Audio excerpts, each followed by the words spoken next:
बहू मर्द औरतों पर बंदिशें तभी लगाते जब तक हम लगाने देते। परीक्षा खत्म होने के बाद भी चिंताएं कम नहीं होती, क्योंकि कुछ बच्चों के परीक्षा का फल अच्छा आता तो किसी के लिए और चुनौती लाता। सुमन इसे ज़्यादा पढ़ा लिखा कर क्या करना है? बचपन से देख रहा हूँ इसकी रुचि पढ़ाई लिखाई में ज़्यादा नहीं है। मैं तो कहता हूँ 12वीं पास कर ले, फिर इसे सिलाई कढ़ाई और बाकी के काम सिखाओ और किसी कोचिंग में दाखिला दिलवा दो। आज अफसोस हो रहा है कि तुम्हारे कहने पर एक बच्चे के लिए मैं क्यों तैयार हो गया। मैंने सोचा ज़माना बदल रहा है। जब मेरे माँ बाप ने सिर्फ मुझे रखा तो मैं एक बेटी के साथ क्यों नहीं रह सकता। मुझे क्या मालूम था कि इसे पढ़ाई लिखाई में नहीं बल्कि घूमने फिरने में दिलचस्पी है, आलोक अपनी पत्नी सुमन से कहता है। सुमन बोली, आप अवनी के बारे में ऐसा कैसे बोल सकते हैं? आप जानते हैं उसे ट्रैकिंग करना कितना पसंद है। ज़रूरी नहीं हर बच्चे पढ़ाई में ही अच्छे हों। आजकल तो भविष्य किसी और क्षेत्र में भी बनाई जा सकती है। ऐसा नहीं है कि अपनी पढ़ाई में बहुत खराब है। अब हर बच्चा अगर प्रथम आएगा तो द्वितीय स्थान पर कौन आएगा? ये उम्र ऐसी है जहाँ माता पिता को बच्चों के साथ दोस्तों जैसा व्यवहार करना पड़ता है, उनके मन को समझना पड़ता है। आलोक गुस्से में वहाँ से चला गया। तभी सुमन की सास देवयानी जी आईं और बोली, इसी वजह से मैं तुम्हें कहती थी, जब कभी आलोक तुमसे ऊंचे स्वर में बात करता या तुम्हें आगे बढ़ने से रोकता था, उस वक्त तुम्हें मानना नहीं चाहिए था। अब उसे आदत हो गई है कि हर कोई उसकी बात माने और उसके अनुसार चले। ये अपनी बेटी के साथ मत होने देना, अन्यथा आगे चलकर वो खुद को मर्दों से कम ना समझे। सुमन बोली, मम्मी जी ऐसी कोई बात नहीं है, आप तो बात को दूसरी ओर ले जा रही हैं। देवयानी जी बोली, बहू यही बात अगर तुम्हारी माँ कहती तो तुम्हें सही लगती। जो अपनी माँ के साथ ऊंची आवाज़ में बात कर सकता है, अपनी पत्नी से हर बात मनवा ले और फिर अपनी बेटी पर भी अपनी मन की बात थोप दे। पर तुम भूल रही हो, वो आज के ज़माने की है। रेत को जितना मुट्ठी में बंद करने की कोशिश करोगी वो उतना ही फिसलता जाएगा। आगे तुम्हारी मर्जी। इतना कहकर देवयानी जी चली गईं। तभी अवनी आई और सुमन से बोली, मम्मा पापा से कह देना मेरी ट्रैकिंग के लिए उन्हें पैसे खर्च करने की ज़रूरत नहीं पड़ेगी। वो एक कंपनी देगी और मैं जानती हूँ 12वीं का नतीजा अच्छा ही आएगा। मैं सोचती थी कि मैं नए ज़माने में रहती हूँ, पर पापा की बातों को सुनकर मुझे लगता है कहीं ना कहीं मैं आज भी उस पुराने ज़माने में ही हूँ, जहाँ कुछ रूढ़िवादी मानसिकता के लोग आज भी लड़कियों को आगे बढ़ने से रोकते हैं। इस तरह मैं घर में नहीं रह सकती। बेहतर होगा मैं आगे की पढ़ाई के लिए कहीं और चली जाऊँ। इतना कहकर अवनी अपने कमरे में चली गई।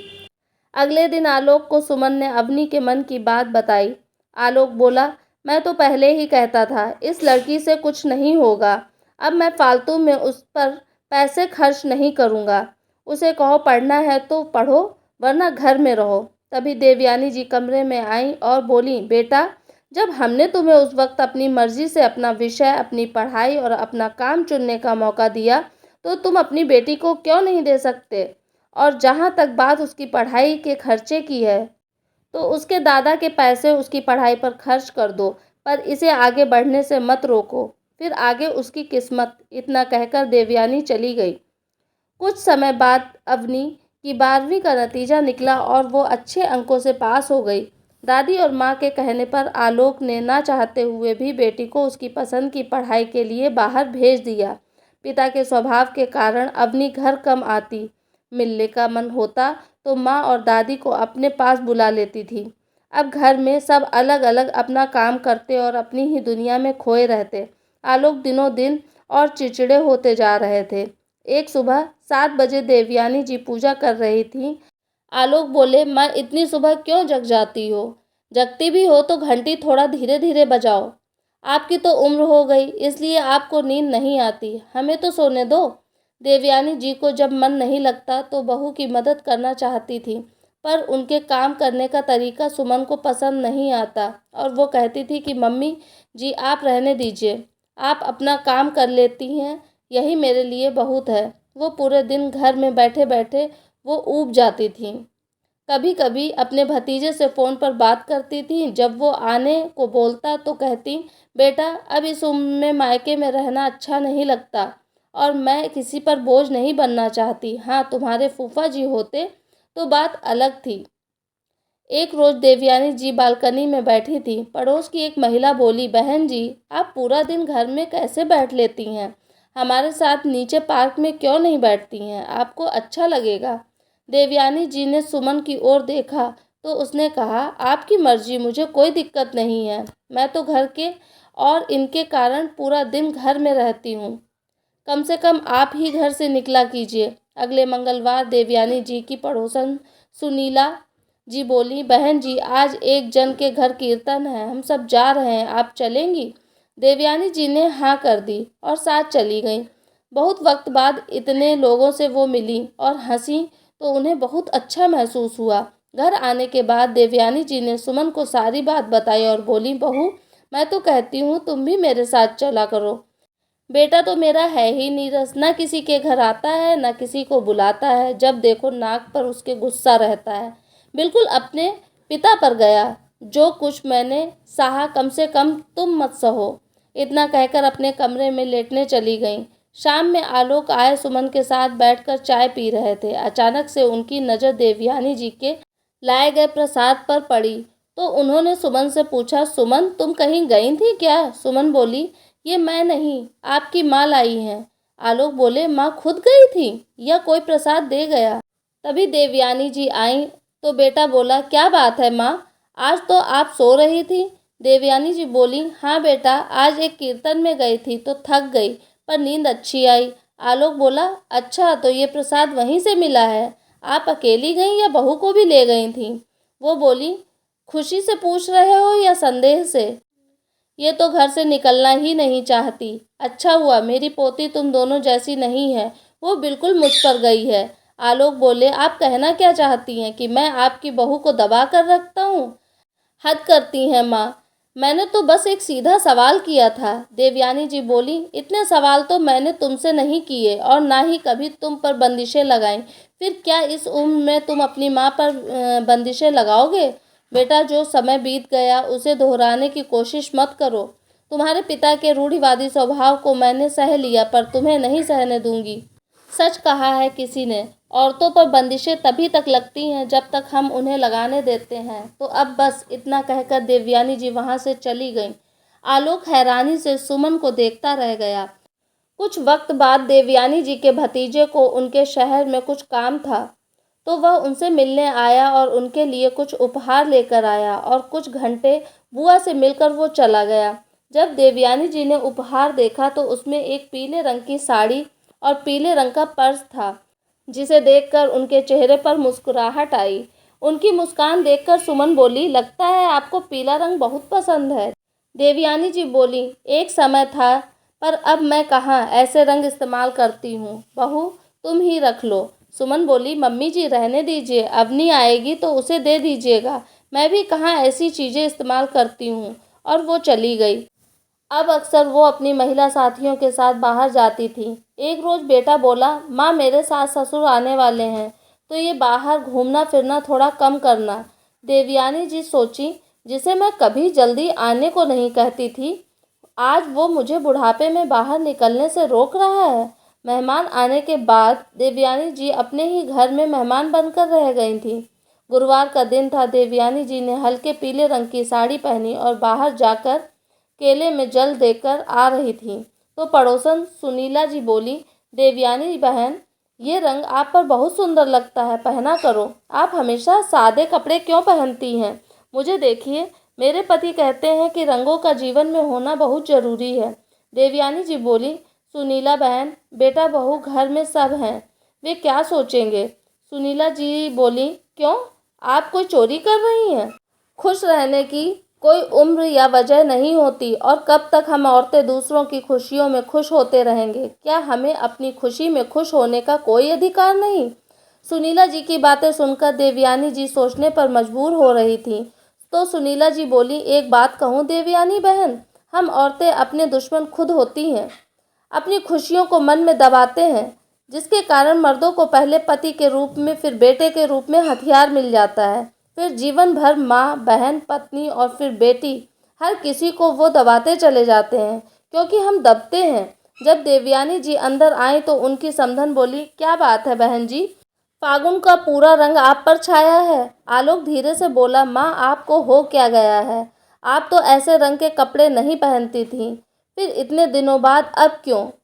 वहीं बैठे आलोक के ससुर जी बोले, बहन जी कोई खराबी नहीं इस रंग में, अच्छी लग रही हैं। और दामाद जी, क्या उम्र के हिसाब से रंगों का चयन भी किया जाता है। आलोक मुस्कुरा कर रह गया।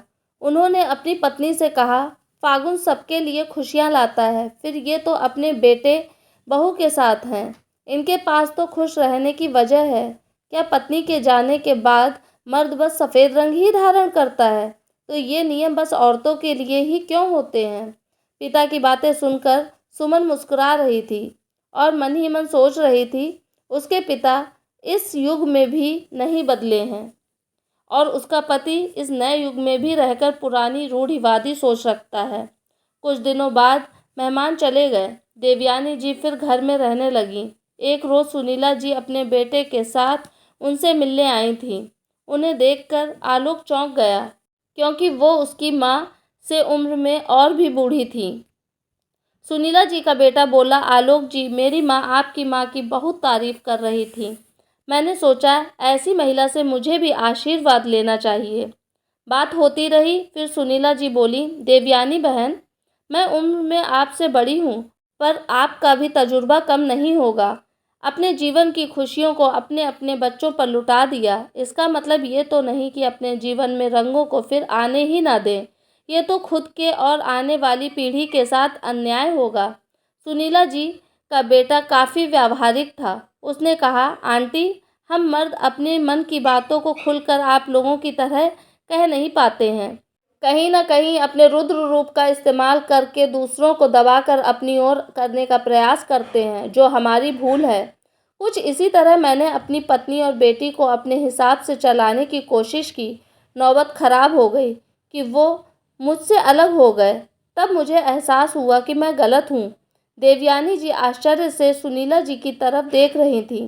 तो सुनीला जी का बेटा बोला, परिवार से हम भी प्यार करते हैं, पर कई बार हमारा तरीका गलत हो जाता है और किसी एक के कारण पूरा परिवार दुखी हो जाता है। मुझे नहीं लगता कि आलोक को भी ये पसंद आएगा कि आप या उनकी पत्नी बेटी कभी दुखी रहें, क्योंकि एक आदमी खुश तभी रहता है जब उसके माता पिता और पत्नी बच्चे खुश रहते हैं।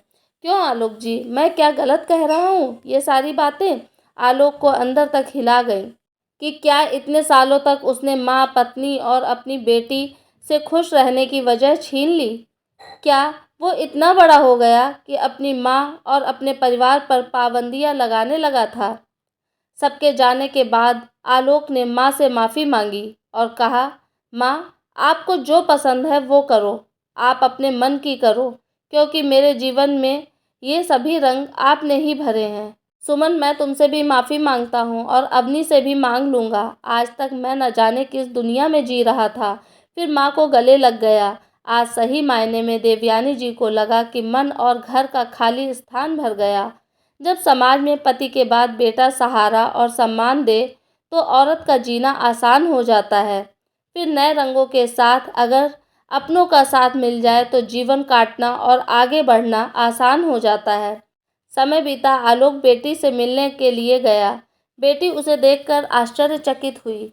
फिर सुमन ने पूरी बात बताई। आलोक बोले, अवनी, तुम्हें जो करना है तुम करो बेटा, मैं कभी तुम्हें नहीं रोकूंगा। जब तुम्हारी पढ़ाई पूरी हो जाए और तुम्हें लगे तो परिवार के साथ रहकर अपने सपनों को पूरा कर सकती हो तो चले आना। ये बाप बाहें फैलाकर तुम्हारा स्वागत करेगा। अंत भला तो सब भला, क्योंकि जिस दिन औरत अपने ऊपर लगे बंदिशों के खिलाफ खड़ी हो जाती है, सारी जंजीरें उसी दिन टूट जाती हैं। मित्रों, हम पिता और पति की खुशी के लिए कुछ चीज़ों को बर्दाश्त कर जाते हैं, तो इसका मतलब ये नहीं कि अपनी खुशियों का उन्हें मालिक बना देते हैं। औरत की खुशी किस उम्र में और किस चीज़ में है, ये कौन तय करेगा, समाज या वो औरत खुद? आपकी क्या राय है? ये थी मेरी आज की कहानी। उम्मीद है कहानी आपको पसंद आई होगी।